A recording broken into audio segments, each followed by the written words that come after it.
आखिर निफ्टी और सेंसेक्स होते क्या है? देखिए यार, आप बिल्कुल कंप्लीट एक बिगनर हो, डेफिनेटली आपके दिमाग में क्या हमेशा एक क्वेश्चन आता होगा, निफ्टी है क्या, सेंसेक्स है क्या? बहुत बार हमारे पापा जी ने टीवी पर चैनल लगा रखा है, वहां पर निफ्टी चल रहा है, सेंसेक्स चल रहा है, अरे तो मैडम जी बता रही है कि निफ्टी अप जा रहा है, डाउन जा रहा है। ये चीज होती क्या है एक्चुअली? देखिए यार, यही कोशिश है कि आप इस वीडियो को देखने के बाद एक कंप्लीट नॉलेज लेते जाओ कि निफ्टी और सेंसेक्स है क्या। ये बिल्कुल आप कंप्लीट बिगनर हो तो यार आपके लिए बेस्ट ऑप्शन क्या है, एंड डेफिनेटली आप इतनी कंप्लीट नॉलेज ले जाने वाले हो इस वीडियो से, it's incredible. So let's get started. देखो यार, निफ्टी और सेंसेक्स बिल्कुल उसी तरीके से। आप मुझे ये बताओ, आपने कोई भी पुस्तक खोलते हो आज, उस पुस्तक में लिखा रहता है भैया जी, इंडेक्स कंपनी में, इंडेक्स पेज पर कि भैया चैप्टर 1 में आप सोलर सिस्टम के बारे में पढ़ने वाले हो, चैप्टर नंबर 1 में आप कंपनी लॉ के बारे में पढ़ने वाले हो, दैट्स द एग्जांपल। तो चैप्टर नंबर 1 में जो कंपनी लॉ लिखा है, आपको तेरे से आइडिया मिल जाता है कि मुझे चैप्टर 1 में मुझे पढ़ने को क्या मिलेगा, डिटेल्स नहीं मिलती।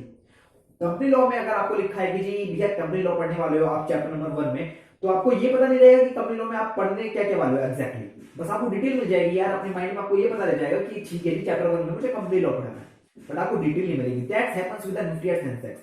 देखो यार, निफ्टी सेंसेक्स होते क्या है, एक तरह से आपको ये बता रहे होते हैं कि मार्केट कैसा परफॉर्म कर रहा होता है। देखो यार, आप एक कंप्लीट बिगिनर लेवल पे हो आज, आप में फिलहाल इतना कॉन्फिडेंस नहीं है कि मुझे कौन सी कंपनी चूज करनी चाहिए, तो आप अपने निफ्टी और सेंसेक्स एक ऐसे यार, एक दो मैं कहूंगा यार, एक तरह से तरीके हैं जिसमें आप अपना पैसा एक तरह से डाइवर्सिफिकेशन करते रहते हो। मतलब मुझे एक कंपनी में भैया मुझे डर लग रहा है सिलेक्ट करने से, तो मुझे लेकिन पता है कि मुझे 50 कंपनी को अगर मैं सिलेक्ट करूंगा, उसमें से अगर एक कंपनी में डूब गई तो ठीक है, रेस्ट ऑफ द बढ़िया कर रही है, बाकी कंपनीज तो बढ़िया कर रही है, तो मुझे पता है कि यार उससे मुझे बैलेंस रहेगा, मुझे एक तरह से बहुत ज्यादा प्रॉफिट भी नहीं होगा तो बहुत ज्यादा रिस्क भी नहीं होगा। अगर आप एक ऐसे व्यक्ति हो और बिल्कुल आप बिगिनिंग लेवल पे स्टार्ट करने वाले हो, that is the Nifty and Sensex, आप स्टार्ट कर सकते हो। निफ्टी यार बेसिकली आपका रेगुलेट होता है आपका नेशनल स्टॉक एक्सचेंज से, एंड आपका जो सेंसेक्स है वो रेगुलेट होता है आपका बॉम्बे स्टॉक एक्सचेंज से। यार है क्या, आपको और डिटेल में बताऊं? देखो यार, एक तरीके से, बट हाँ, आप इस के दिमाग में क्वेश्चन आ सकता है। देखो यार, आपने देखी है कि ठीक है जी, बेस्ट 50 कंपनी आ रही है, निफ्टी के अंदर 50 बेस्ट 50 कंपनी आती है according to their market capitalisation, जो भी यार मार्केट कैपिटलाइजेशन के अकॉर्डिंग उनकी जो बेस्ट 50 कंपनी है। अब आप ये कहोगे यार कि ठीक है जी बेस्ट है, अगर मुझे आप ये बताओ कि निफ्टी तो चल रहा है फिलहाल 1600-1700, मतलब एग्जांपल से लिख के चलें तो निफ्टी तो चल रहा है 1600-1700, और आप कह रहे हो कि मार्केट कैपिटलाइजेशन तो उनकी बहुत करोड़ों में होती है, तो ऐसे कैसे? तो यार उसके एक एवरेज निकाला जाता है, एवरेज निकाला जाता है उनकी according to their market capitalisation, उसका एवरेज निकाला जाता है, तब आपको बताया जाता है कि निफ्टी है क्या, सेंसेक्स है क्या। अब तब वो अप जा रहा होता है, तब आपको एक बेसिक तरह से आइडिया मिल जाता है कि कंपनीज अप जा रही है। अब आपके दिमाग में ये क्वेश्चन आएगा कि ठीक है जी, बेस्ट 50 कंपनी का मुझे एक तरह से आइडिया मिल गया, लेकिन उसमें जो 30 नंबर पे कंपनी थी ना, वो तो आज डाउन गई है। मैंने अगर इक्विटी अगर मुझे नॉलेज है तो ये 30 नंबर कंपनी पे मान लीजिए कोई भी XYZ कंपनी आ रही थी, बट XYZ कंपनी का तब मैंने डिटेल इंफॉर्मेशन ली तो मुझे पता चला है पिछले 1 महीने से वो कंपनी डाउन में, और आप कह रहे हो कि निफ्टी अप जा रहा है।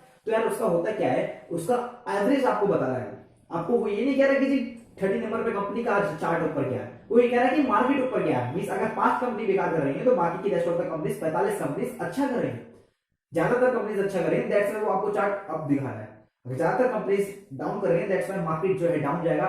देखो यार, हमारे जो जीडीपी का मेन जो पैसा होता है वो डेफिनेटली हमारी best 50 companies according to their market capitalisation उन्होंने कंट्रीब्यूट कर रखा है। तो एक तरह से हम ये तरह से अंदाज लगा सकते हैं, यदि वो मार्केट मतलब वो 50 कंपनीज जैसा बिहेव कर रही है, तो उसी तरीके से हमारी जीडीपी बिहेव कर रही है, उसी तरह से हमारा मार्केट बिहेव कर रहा है, और उसी तरीके से हमारी इकोनॉमी बिहेव कर रही है। तो आपको ये सिंपल लैंग्वेज में बताऊं तो अगर आप अपनी इकोनॉमिक स्टडी करना चाहते हो तो इंडेक्स आप एक तरह से देख सकते हो, दैट इज द निफ्टी, कि भैया आज अप जा रहा है डाउन जा रहा है। यदि वो रेगुलर डाउन जा रहा है आपको पता लग जाएगा कि ठीक है जी मार्केट बिल्कुल बेकार चल रहा है, अगर अप जा रहा है तो ठीक है जी, बेस्ट ऑफ द 50 कंपनीज अच्छी कर रही है, मतलब हमारी इकोनॉमी अच्छी कर रही है। अब आप मुझे ये बताओ, आप में से कितने लोगों को लगता है कि अगर मैंने अपनी इन्वेस्टिंग आज स्टार्ट करी, वो आगे वाले 10 साल में, दैट इज 2032 में, मार्केट जो है मतलब ये 50 कंपनी जो है उनका बिजनेस अप जाएगा? आप खुद बताओ। मतलब ठीक है जी, बिजनेस में हमेशा प्रॉफिट नहीं होता तो लॉस भी नहीं होता, तो 1 साल के लिए कोई कंपनी लॉस में रह सकती है, 2 साल के लिए कंपनी को लॉस में रह सकती है, या फिर थोड़े बहुत समय के लिए लॉस में रह सकती है। बट यदि 50 कंपनी का एक तरह से बेसिक आइडिया निकाला जाए और ये कहा जाए कि लॉन्ग टर्म के लिए वो कैसे रहेंगे, आप मुझे खुद बताओ, आपको कितने लोगों को लगता है कि वो उनका जो प्रॉफिट है, उनका जो एक तरह से कैपिटलाइजेशन है, वो जो है अप जाएगा? डेफिनेटली आप यही कहोगे क्या, जो है एक लॉन्ग टर्म के लिए बात चल रही हो तो इकोनॉमी हमारी ग्रोइंग करनी है। कौन, मतलब आप ये बताओ, थोड़े टाइम के लिए थोड़े समय के लिए रिसेशन आ सकता है, डेफिनेटली लॉन्ग टर्म के लिए तो वो टिकेगा नहीं। हमारे इंडिया में इतने यूथ्स हैं, हमारे जो कैपिटल्स है, हमारे जितने भी एंटरप्रेन्योर्स हैं, वो सब कोशिश करेंगे लॉन्ग टर्म के लिए कौन अपना रिसेशन लेकर बैठेगा।